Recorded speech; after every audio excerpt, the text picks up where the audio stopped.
Messieurs, mes préférables professeurs, mes respectables et aimables étudiants, étudiantes, apprenants, apprentis, stagiaires, tout le monde salue. Dans cette nouvelle séance ou dans cet nouvel épisode, nous aborderons et nous continuerons notre sujet qui s'articule autour du lexique et de la terminologie ou des expressions utilisées par les acteurs du corps de la formation et l'enseignement professionnel. Donc, dans cette séance, Inch'Allah, on va traitera et abordera les termes suivants. Premièrement, le cahier des charges pédagogiques, yani daftar shurut al-pédagogie. Il donne les souhaits et les contraintes en matière de création du contenu pédagogique, c'est-à-dire les types de ressources, le niveau de médiatisation et des activités pédagogiques, par exemple les forums, les chats, le travail collaboratif, la messagerie électronique, etc. Le deuxième terme concerne le campus numérique. Un campus numérique est un dispositif de formation modularisé, répondant à des besoins d'enseignement supérieur identifiés, combinant les ressources du multimédia, l'interactivité des environnements numériques et l'encadrement humain et administratif nécessaires aux apprentissages à leur validation et à leur validation. L'autre terme, c'est le campus virtuel, iftiradi. C'est une transposition numérique du modèle de l'université. Outre la mise à disposition de cours à distance, les campus virtuels offrent la possibilité de s'inscrire en ligne ou encore d'accéder à une bibliothèque numérique. Un campus virtuel désigne tout site web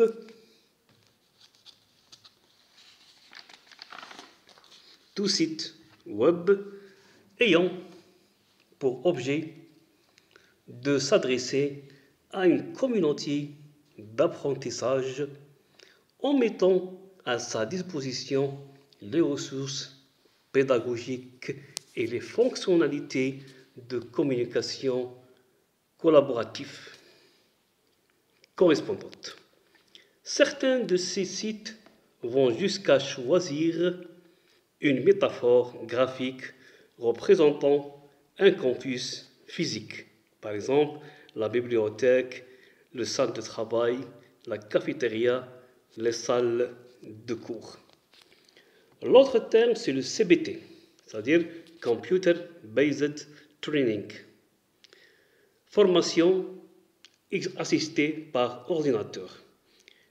Donc, elle désigne un dispositif pédagogique d'auto-formation utilisable sur un ordinateur, pas obligatoirement connecté au réseau, à partir d'une ressource locale de type CD-ROM.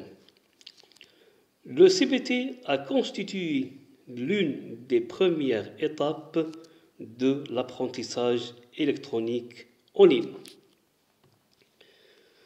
Cette option perd aujourd'hui un peu de terrain au profit des formations en ligne. L'autre terme, c'est le CD-ROM. La signification du sigle est Compact Disk Read Only Memory, c'est-à-dire disque compact avec mémoire en lecture seule.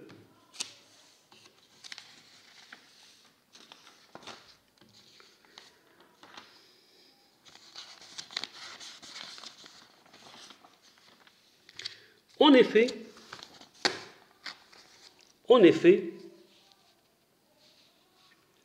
à la différence d'autres supports numériques, disquettes par exemple, ce type de disque ne peut être enregistré, c'est-à-dire gravé, qu'une seule fois. Donc cette technologie très répandue permet de conserver sans risque de modification une grande quantité d'informations numérisées.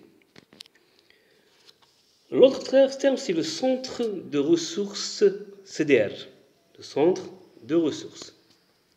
C'est un regroupement de ressources de formation généralement dans l'entreprise pour fournir des documents, des technologies et des facilités d'accès à la formation accompagnée du tutorat.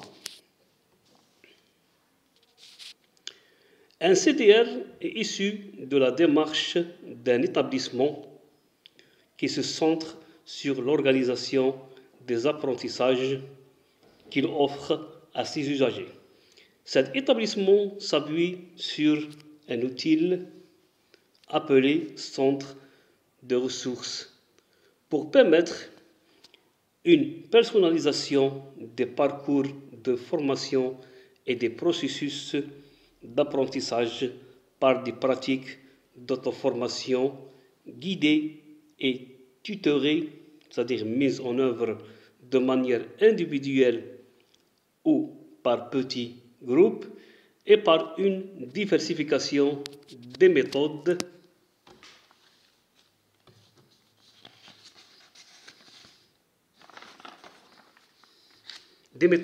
de formation,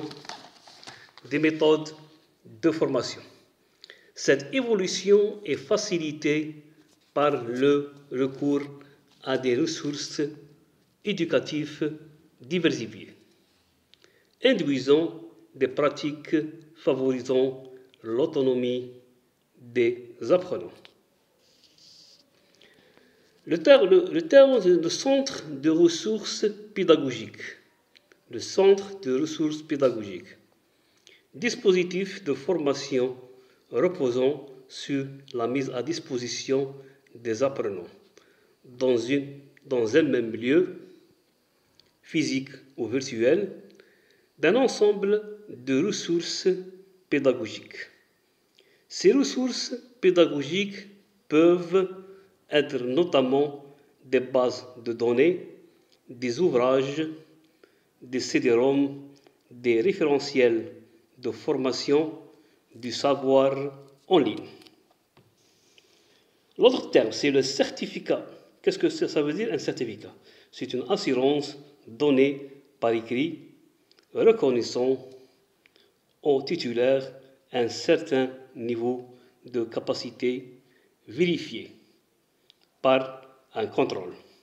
Le certificat ne peut être délivré que par un dispensateur de formation. La certification, acte officiel par lequel une institution atteste qu'une personne remplit les conditions nécessaires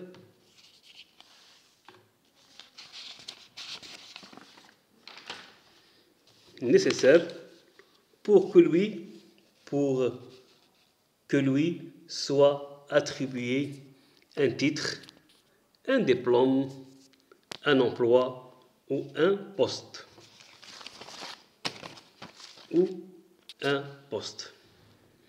Le certificat de qualification professionnelle, le CQP.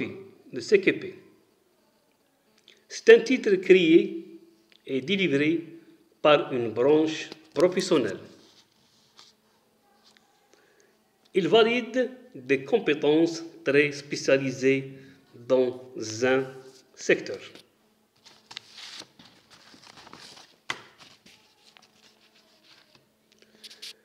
Le champ de recherche, c'est un ensemble d'objets interreliées d'études et d'investigation dans un domaine de connaissances et d'activité. Le chargé d'accueil et d'orientation. Il fait partie de l'accompagnement du dispositif de formation. Il est garant de la pertinence de la formation vis-à-vis des besoins réels de l'apprenant. Il aide l'apprenant à définir ses besoins en formation. Il lui propose un ensemble d'actions concourant à son objectif, la VAE. Il aide l'apprenant à effectuer des bilans réguliers pour valider ses choix initiaux ou les corriger le cas échéant.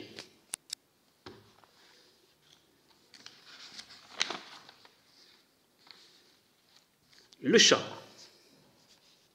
C'est un mot anglais qui se prononce chat, du verbe bavarder. Il s'agit de l'un des outils de l'Internet qui permet de dialoguer par écrit en temps réel entre des interlocuteurs disposant d'ordinateurs connectés.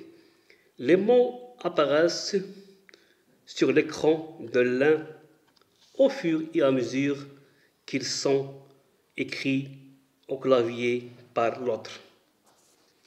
Le chef de projet formation. Le chef de projet formation. C'est une personne ayant la charge du pilotage d'un projet de formation.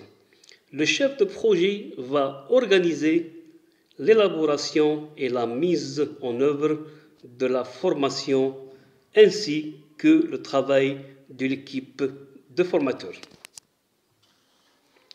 La classe virtuelle, c'est un nom donné au groupe formé par le tuteur et ses apprenants sur une session de formation en ligne. La classe virtuelle peut, premièrement, soit désigner le groupe d'individus inscrits à un cursus de formation à distance et qui vont être amenés à interagir entre eux et ou leurs formateurs tout au long de leur apprentissage, soit à désigner un dispositif de formation à distance synchrone, répliquant dans le virtuel le concept de classe physique.